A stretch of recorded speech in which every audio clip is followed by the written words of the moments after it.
There are many things that can cause catastrophic or calamity events in your practice, and they include a fire, a theft, an auto accident, an unexpected illness, and possibly death of the principals or the physician of the practice.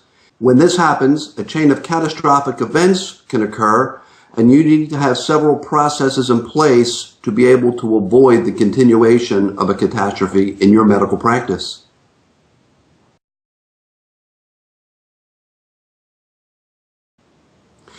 You should always be able to have a true evaluation about what your practice is really worth. A certified appraiser who does this for a living is your best line of defense. Don't ever get caught up in the fact of what you think your practice is worth, because more times than many, you're probably going to think that the value of your practice is much higher than its actual true value. When it comes time to sell, merge, or bring on a partner, it actually assists you in a real true evaluation of what your practice is worth, because that can include assets, liabilities, accounts receivable, equipment, real estate. Many other factors go into the real evaluation. So make sure you get it done right while you're at your most profitable stage, because you become most vulnerable at the onset of these catastrophic events.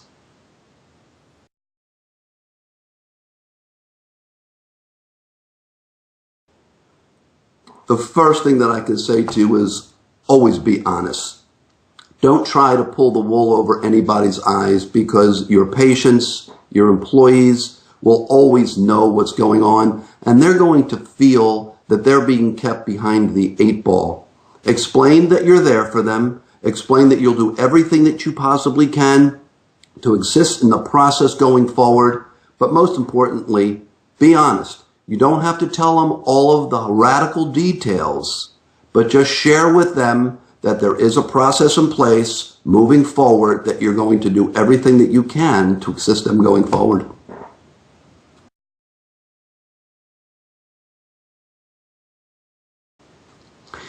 In order to give your patients the best level of service, I suggest that you either have other associates within your practice, obtain independent contractors, or even bring in a locum tenens. A locum tenens is a temporary surgeon, physician, staff member, mid-level practitioner, more in line of a physician, that can give and provide the services and medical attention to your patients during your absence, during a leave of absence, during your illness, and still be able to provide, hopefully, the same level of service that you would provide.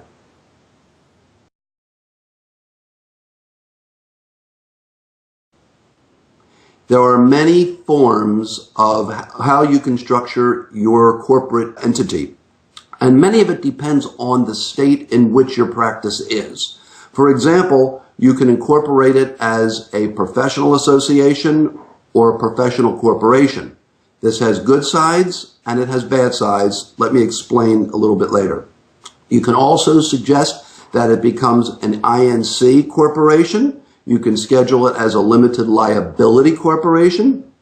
You can have it as a subchapter S corporation, where the taxation falls as a pass-through for tax purposes. There's also ways to have it as a sole proprietorship and or a partnership. I don't recommend this.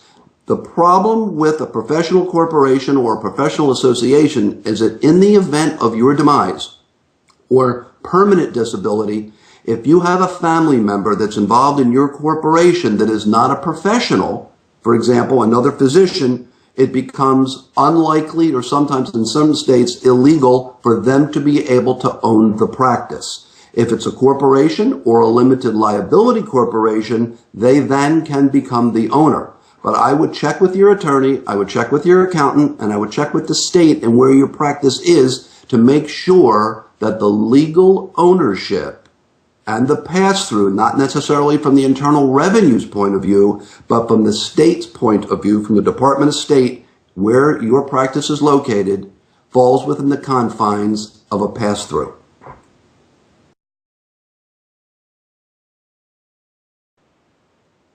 An irrevocable life insurance trust, also known as an ILIT, is a system in place where if you have insurance or you have property, you can place the insurance who owns the policy. So you don't own the policy, the Irrevocable Life Insurance Trust or the ILIT will own the policy, and that directs how the proceeds of your estate go. You put your living will or your designated will, you place your life insurance and all of your assets into the Irrevocable Life Insurance Trust, which can avoid taxation, and that document, that trust, will then direct, according to your will, how the assets of your estate are then distributed.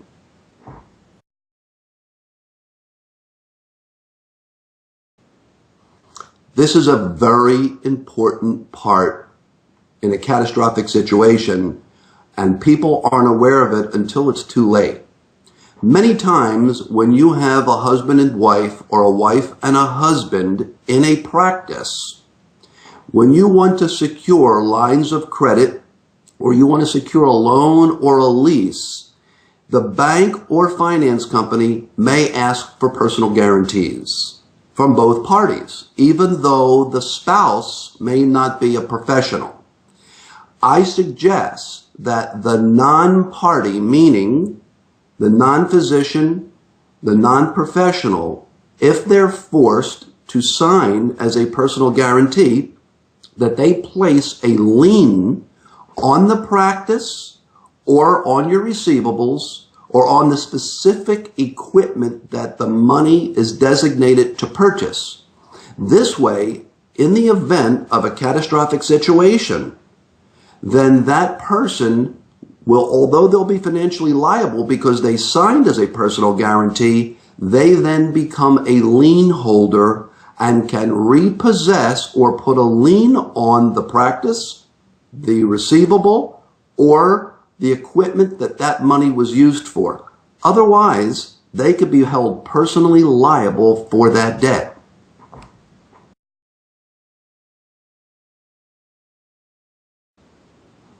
It is so important to have advance directives and living wills in place, because if you don't, when it comes time to potential life support measures and it has not been agreed upon how the injured party or the failing party wants their life handled, decisions are going to have to be made last minute, which may not be the most popular for all the people involved.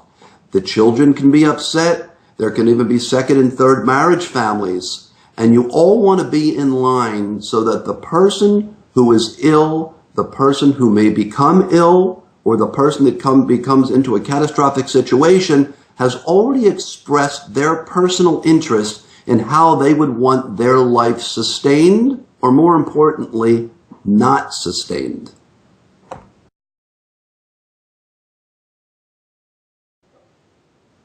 One last important part to remember. You and your spouse may have filed your personal income taxes as married joint for many, many years. It is important to note that if this occurs during the time, the catastrophic event occurs during the time that you have to file your income taxes, and an extension may have to be filed, it's very important that your directive guarantees or insinuates in writing that you request and wish to continue the filing of your income taxes as married filing joint.